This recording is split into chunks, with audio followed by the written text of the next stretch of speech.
Run for Jesus. ఎవరు పెట్టారు దీన్ని? మనుషులా దేవుడా? మనుషులు. ఎందుకలా పరిగెడుతున్నారు? అది క్రీస్తు పునరుద్ధానాన్ని ప్రకటించడానికన్నా. పునరుద్ధానాన్ని ప్రకటించడానిక?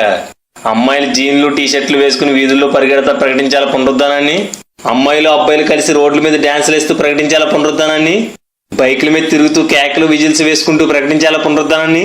ఇదా పునరుద్ధానాన్ని ప్రకటించే పద్ధతి? ఎవరో పాపులర్ అవ్వాలని రన్ ఫర్ జీసస్ అని పెడితే కనీసం కూడా ఆలోచించకుండా పాస్టర్ల విశ్వాసాలను తేడా లేకుండా రోడ్ల మీద పరిగెడుతున్నారు. క్రీస్తులను నడవమని బైబిల్ చెప్తుంది, కానీ క్రీస్తు కోసం పరిగెట్టమని చెప్పడం లేదు. క్రీస్తు కోసం పరుగు, ఆ పేరేంటి? దానికి ఏమైనా అర్థం ఉందా? దానివల్ల ఉపయోగం ఏమైనా ఉందా?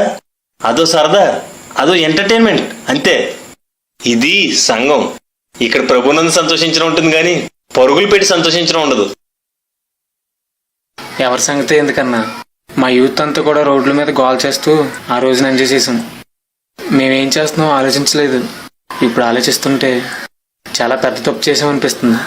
సమాధుల పండుగ ఇచ్చేయమని బైబిల్లో లేదు, అయినా సరే సమాధులు కడిగి పువ్వులు కొవ్వొత్తులతో అలంకరిస్తున్నారు. అసలు సమాధుల పండుగ ఎందుకు చేస్తున్నారు చెప్పగలవా? క్రీస్తు పునరుద్ధానాన్ని ప్రకటించడానికి. క్రీస్తు పునరుద్ధానాన్ని ప్రకటించాల్సింది సమాధులకా సమాజానికా?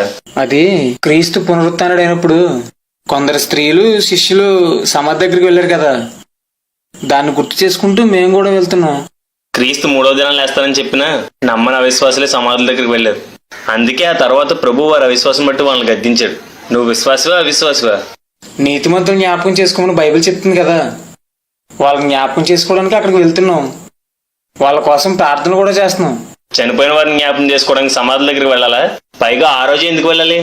ఒక వ్యక్తి చనిపోగానే అతను పాతాళానికో పరదేశకు వెళ్ళిపోతారు కదా, ఇంక సమాధుల దగ్గరికి వెళ్ళి ప్రార్థించే వాళ్ళ లాభం ఏంటి?